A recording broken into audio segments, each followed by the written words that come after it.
Hello, welcome to Tony's Bonsai. Just a quick video today. I've got a couple of cork bark oaks. They're only very young plants, but I want to get a bit of movement into them. So let's crack on. I picked these two trees up online. I think they cost me £7 each. They're called a Quercus suber. And as I say, it's the cork bark oak. It's the tree that you get corks from champagne bottles and things. So they're very straight at the moment. And I'd like to get some movement into them, and now seems like a good time. I've got some pots here with a bit of soil in. I am going to pot them into these bigger pots once I've applied the wire, so I'll get those out of the way. First thing I'll do is just remove these sticks. They're just like a supporting cane. Looks like they've done a nice job. I suppose a lot of people who buy these trees would want them nice and straight, but obviously in bonsai we don't. I've got some aluminium wire. This first plant comes across at a bit of an angle, which I quite like. So all I'll do is push the wire down into the pot and just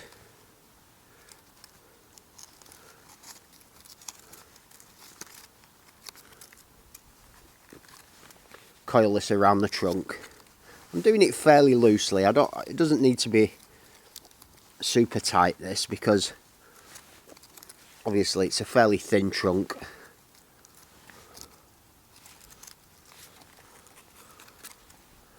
Just making sure I don't trap any leaves. It seems to be really healthy, this plant, really nicely grown. I just bought it online. Like I say, they were £7 each, and the projects for the future, they're not going to look like bonsai in the next few years, that's for sure.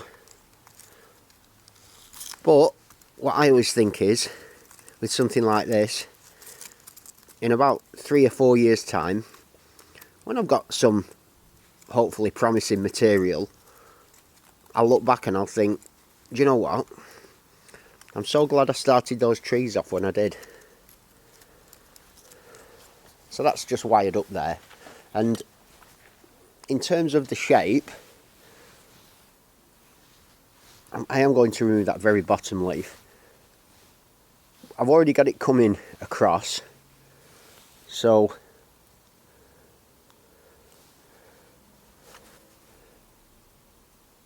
I'll just bend it like that, just to put a bit of movement into the base, and then perhaps sort of just twist it back and up. So it's nothing too crazy. It's a bit of an S shape, which some people look at and say, well, you don't want an S shape in a bonsai, but I think just for the very starter of a tree, just to give it that, you know, and it could potentially be, the potting angle could be increased like that, which I think I probably will. But I don't want to overdo anything with this tree, you know. I don't want to stress it, crack the trunk or anything like that. So that's a decent start. I've got this second tree, and I want to do something a little different. So I don't just want to do the same boring S shape with this one. So this one comes vertically up, so I think I'll do a bit of a sort of twist with this one. So it's a bit more three-dimensional.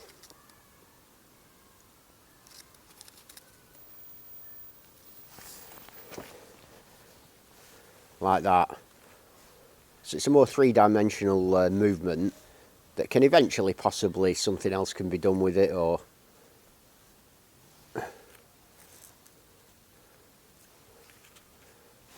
but if I've got two trees, I'd rather make each one different, so it's a standard S and more of a twist. And now just get them in some soil. Just before I put these into the soil, I've been working on a video which was an urban Yamadori collecting this big old berberis. So if you'd like to see how that goes, you know what to do, hit that subscribe. And let's get these in the soil. I'll take this out. Look at those, it's got some lovely roots there.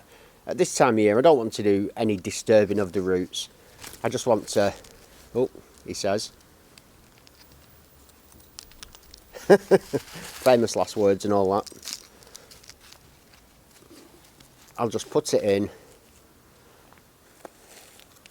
and then just add some of my fresh, well draining soil around the edge.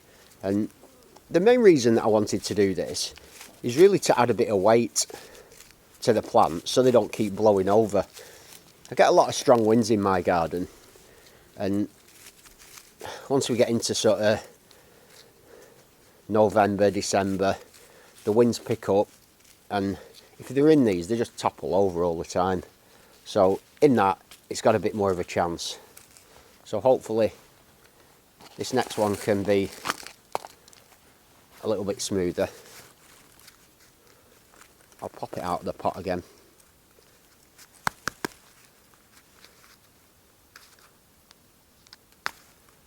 Oh, there's a root sticking out the bottom. That's what's holding it in. That's quite interesting, that.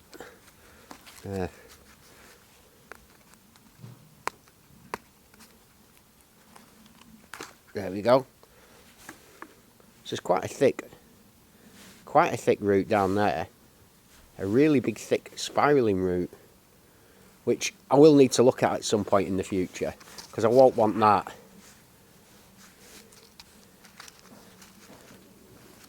But for the time being, as I say, I'll not bother.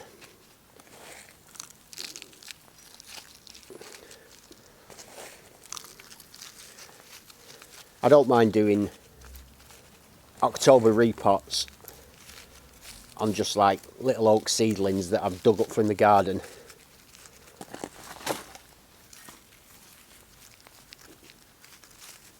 But these I definitely want to keep alive. And when I see on YouTube people working on these cork bark oaks, I really like them. And it's a tree I definitely want, so happy with that. As I said, just a quick video today, this one. I'm going to put a link below the video to the online retailer that I bought these trees from. If you want to pick a couple up and do the same process, you know, sort of join me on my journey with the cork bark oaks, I think that's a great idea.